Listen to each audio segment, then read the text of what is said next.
Let me check this a little. What does that say? I think it's live streaming. Okay. Hello, I'm Jane Frizzell, and this is Wednesday office hours.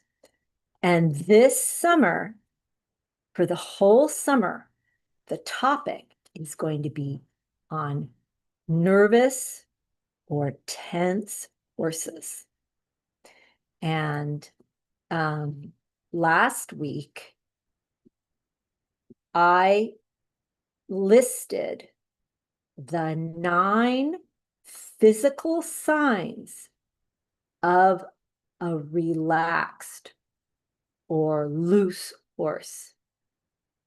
And I'm going to it'll take me an hour or more after this live stream ends, but I will put a link for last week's session in the description box below.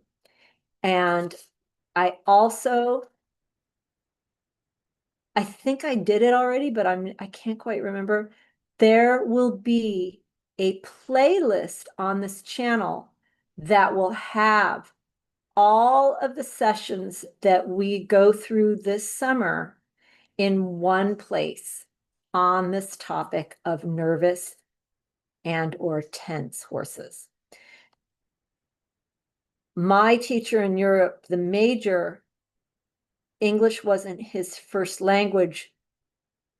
And one time we did have this enormous frantic horse. And he said, oh, he's a nervous rack, because he didn't know the normal English colloquialism, nervous wreck. So I, out of my fondness and memory for him, call these types nervous wracks. And I do want to mention, and I mentioned it last week, I repeat myself a lot. So if you are starting to follow this channel and the other stuff that we do online, you'll notice that I repeat myself a lot. So what I'm about to say is, last summer, we spent 8 or 10 weeks, I don't remember the exact number of weeks we did it, on the total other side of the spectrum horses, the quote, lazy or stuck horses. And this summer, we're doing the reverse of that, the nervous or more frantic horse, the tense horses. What you will learn this summer is that what rouses the sleeping beauties soothes the nervous wrecks. What rouses the way of going, the riding that rouses and training that rouses the sleeping beauties, comforts the nervous ones. It's an interesting phenomenon. I wouldn't have believed it 30 years ago, but now I definitely know it's true. And I receive a lot of criticism that, oh, Jane just has one way. Yeah, the right way.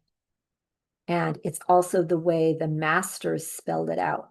So another thing that I repeatedly do, much to the consternation of many, is I back up everything that I was taught in the saddle that I've now organized in a way that you guys can easily learn it using the media of the computer that the masters did not have. They would have done exactly what I think they would have done what I did if they would have had the medium, but they didn't. Anyway, now I lost my train of thought. Sorry. Oh, one of the important features that makes this program totally unique from every other online program, which I can only recommend 3 or 4, and I will recommend them if you contact me. But I'm talking out of thousands, tens of thousands of riding programs infesting the internet, I can recommend another 3 or 4 besides this one that I assembled and operate. Anyway, this program, we teach and train out of the books, and students in this program are required to really learn the books, not in order to be like Bible thumpers, but because it's so edifying to know that what you are training in the arena has been spelled out by not just one master, but by all of them. Imagine what that would, imagine what it would feel like to know that you know what you're doing in the arena with a baby horse or with a green horse. And there's so much guesswork and vibe and an intuition. And, you know, I have a really great intuition, but it's backed up by doctrine and principle and experience. And I'm going to tell you one thing, and this actually really applies to the nervous ones. It applies to the other ones too. I remember it in my life, and it was about 20 years ago, 15 or 20 years ago, like in that range. It wasn't just one day, but I remember really noticing. Well, first of all, I remember really noticing the old wise trainers who taught me. I noticed how horses just like would stop and listen to them and then go do things, or that they just easily solved things with the horses. I had superb instructors my whole career.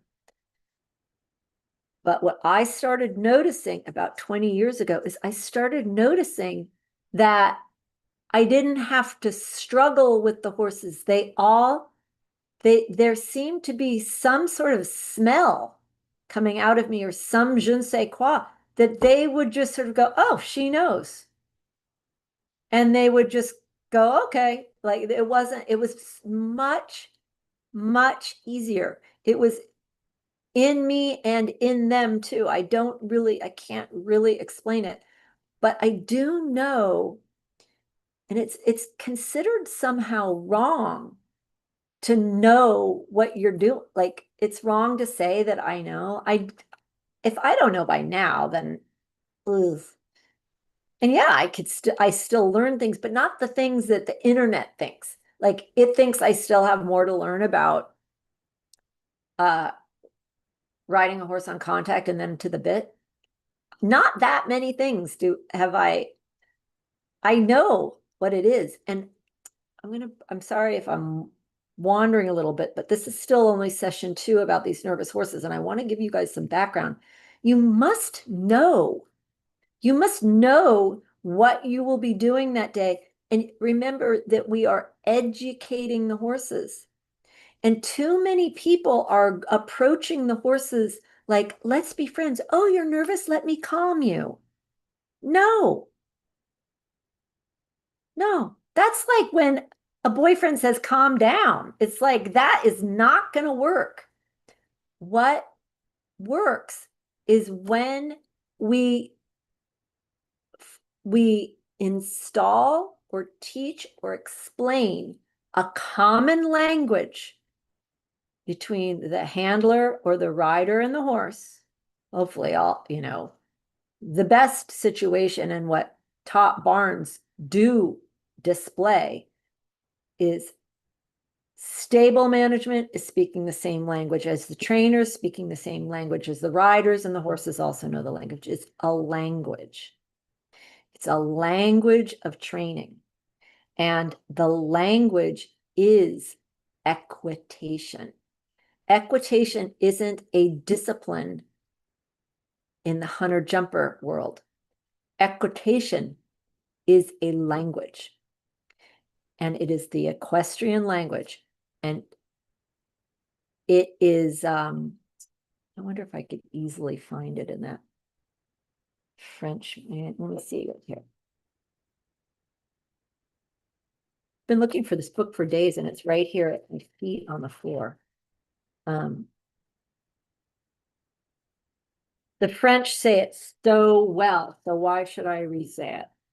This is Sommer, 1912, section 27. In order that man may transmit his wishes to the horse, make use of the animal's intelligence, and thus communicate with him, it is necessary to establish between them a sort of conventional language which the rider may easily learn and utilize. Those are the four natural aids. And which the horse may as easily understand and accept. So anyway, what I was talking about was this phenomenon I started noticing about 20 years ago that I was clinicking a lot there. So I was like, I was frequently encountering horses I'd never seen before. And I would just, it's like they knew I knew, and they settle. You guys, your horses, a lot of their tension and nervousness is that they know that you aren't sure, that you have that, what do they call it, imposter syndrome or whatever the hell. Like you're going to trust someone that doesn't know what they know. Like, take my hand, I'll lead you across the street. But you don't know what the red light means. You have to know. You have to know what the horse needs to learn, or you cannot impart that to the horse. And I am telling you, when you do know, I finally put it on a list. And when people would have their horses here for training, I would hand the list to the owner and I'd say, this is what your horse is going to learn. This is what you have to learn. And let's all three, everyone signs it. Horse stamps its horseshoe on it. Owner signs it. I sign it. This is what we're doing. It's a list. It is a list. It's not a free-for-all or a buffet or a seek as you go or a follow your heart.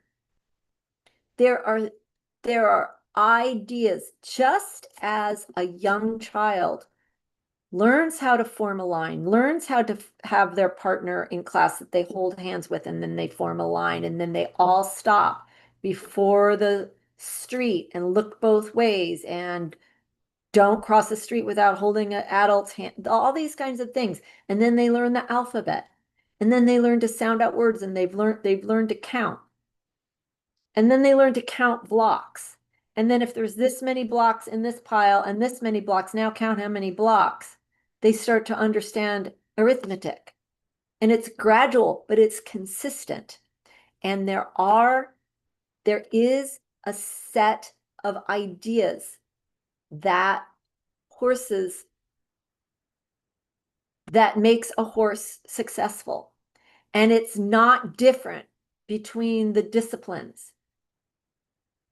Vaquero, if it's decent, is no different than good dressage, different from a good show jumper, nor different from a good working eck or working cowboy. And this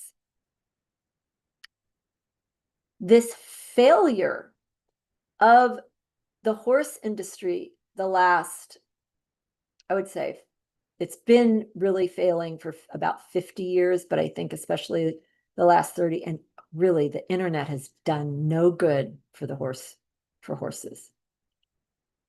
I challenge anyone to find sound training, doctrine, principle, and clear instruction online. I challenge anyone who can. I'll give you the full set. I'll give you the whole set of courses for free, instantaneously. If you can find me an online instruction situation that is sound, that passes the vet, because I think I've found the only ones. and mine is one of them. And mine's been vet checked so many times that now I'm not going to try to sell you what I'm doing, but I'm going to tell you that if you don't know what's in it, you're behind the leg. You're going to get left behind. And when you do know what's in it, you will be able to proceed with such confidence that even if you space out and don't know something, you'll know where to find it.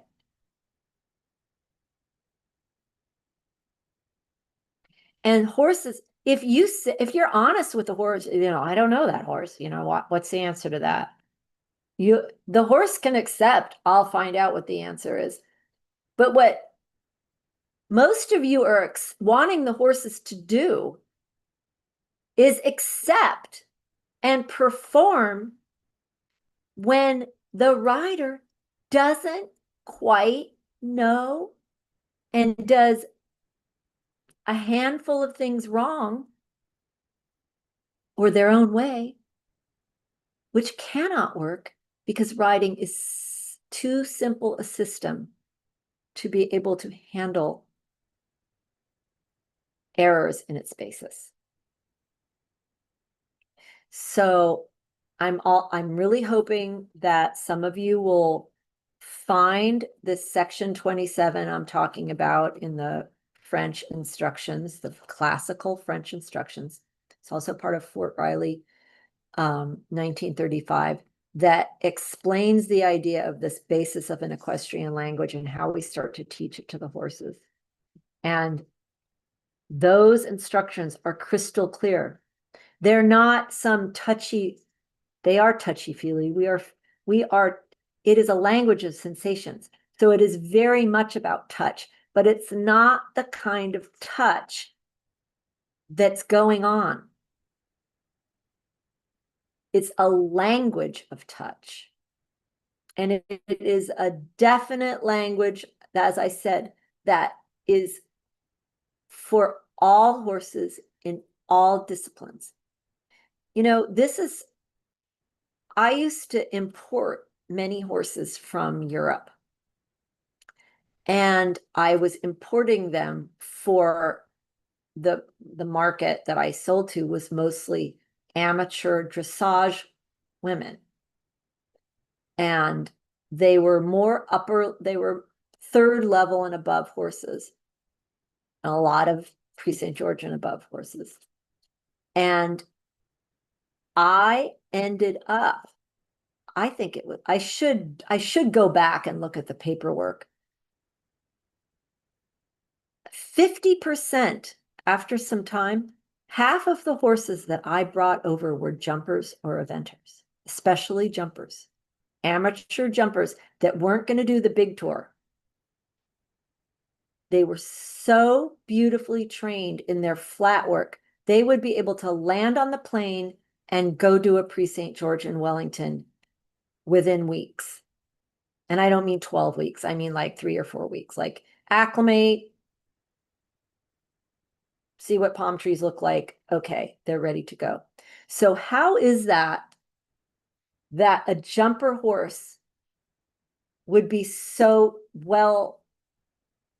already so well prepared for FEI level dressage? Prix St. George kind of ideas. None of them went right into a Grand Prix. They definitely did go into Prix St. George right away. Can you think about that? Why would that work out that way? It's because they were correctly trained in the fundamental riding. Now, what I'm meaning to tell you today about the nervous horses is that there's nervous horses that are green as grass and know nothing. And they're kind of like Helen Keller. Like they're going, oh, nothing means anything to them. And then there are educated horses who are encountering riders here, instead of the riders who brought them up within an organized, cogent system, and they find themselves, the imports find themselves over here with a bunch of people that don't know the basic language that the horses know. And so the horses are like, they're either amused or apathetic or heartbroken. And a lot of the heartbroken ones are the ones that just blow up. They are lonely, they are heartbroken. So when you start to work with a horse, I'm not just like I am their friend, but it's just like when you meet a person, I'm like, oh, I want to be your friend. Like, how gross is that? That's creepy. No, no, no, no. You start doing stuff with the person or the horse. What do you know, horse? What order did you learn this stuff in? You know what this is? Do you know what this is? And I'm not going to go through this whole summary of riding. I think I will next week. I will put a link for a podcast that I made a while ago that has the summary of the riding and talks a little bit more about why the solution for a lazy or stuck horse. Like, imagine a stuck horse, and the riding and training that I'm talking about acts as a balm for this stiff Tin Woodsman horse, right? That won't go, that doesn't move with liberty. That is a balm for sticky joints. That same solution is also a balm that comforts a nervous horse. And I know that if you aren't training in this program, that may make you skeptical, incredulous. But hear me out and come back again this summer. And there are going to be riders and trainers and horses. We have several, more than half a dozen horses that have gone through this process and come out the other side, that are quiet, that are collected, calm, forward, straight, calm, forward, straight, calm. So it's not massage or a new supplement that is the solution for the nervous horse. It is education, that they know, and that means that the rider, trainer, handler must be educated in the system of riding. Riding is a system and a language, and it does have rules, and it's not complicated. And you're not going to find it anywhere else online but here.